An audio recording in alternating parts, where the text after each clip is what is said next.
My daughter had security kick me out of her wedding because her husband didn't want failed old men in photos.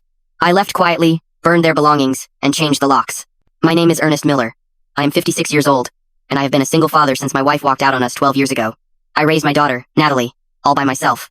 I cooked, I cleaned, I paid for her college, and I worked overtime to make sure she never felt the absence of her mother. I dedicated my entire life to her happiness. 2 years after graduating college, Natalie lost her job. She called me crying, saying she was broke and about to be evicted. I didn't hesitate. Come home, I told her. No rent. Just get back on your feet. She moved back into her old bedroom, but weeks turned into months, and she wasn't looking for work. She was just living off me. Then, she met Gavin. Gavin was 35, unemployed, and arrogant. He started practically living at my house, eating my food, drinking my beer, and treating my home like a hotel. He never offered to pay a dime. Worse, he treated Natalie like a servant, snapping his fingers at her to get him things. And she just took it. 8 months later, they announced they were getting married. Neither of them had a job. They were two adults living entirely on my charity. They asked me for $8,000 to pay for the venue and catering.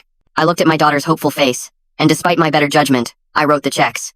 I just wanted her to be happy. The wedding day arrived. I put on my best suit, feeling proud and emotional, ready to walk my little girl down the aisle. But when I went to the bridal suite, Natalie looked at me coldly. "Dad," she said.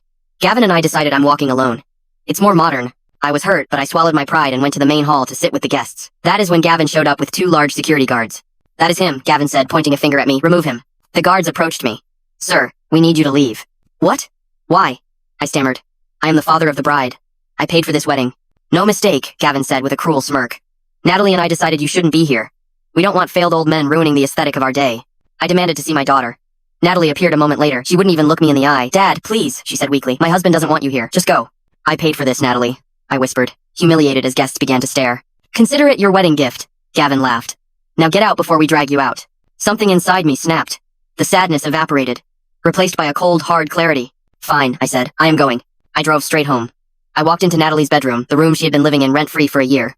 I grabbed heavy-duty trash bags and I packed everything. Her designer clothes, her shoes, her diplomas, the photos of her and Gavin. I dragged 20 bags to the backyard fire pit.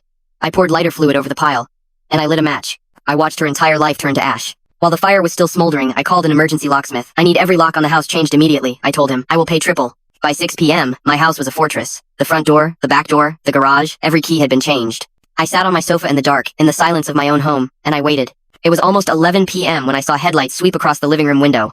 They were back. I heard their car doors slam. I heard their footsteps walking up the driveway, likely expecting to crash in their warm bed after their perfect day. I heard Gavin's key slide into the lock. Click. Click. Nothing happened. Why isn't it turning? Natalie's voice came through the door, tired and irritated. "I don't know," Gavin grunted. He jiggled the handle aggressively. "It is stuck." Panic started to creep into their voices. Natalie started pounding on the wood. "Dad!" she screamed. "Dad, wake up! Our keys aren't working! Open the door!" I sat there, sipping my drink, staring at the door and smiling. Full story on channel, link below.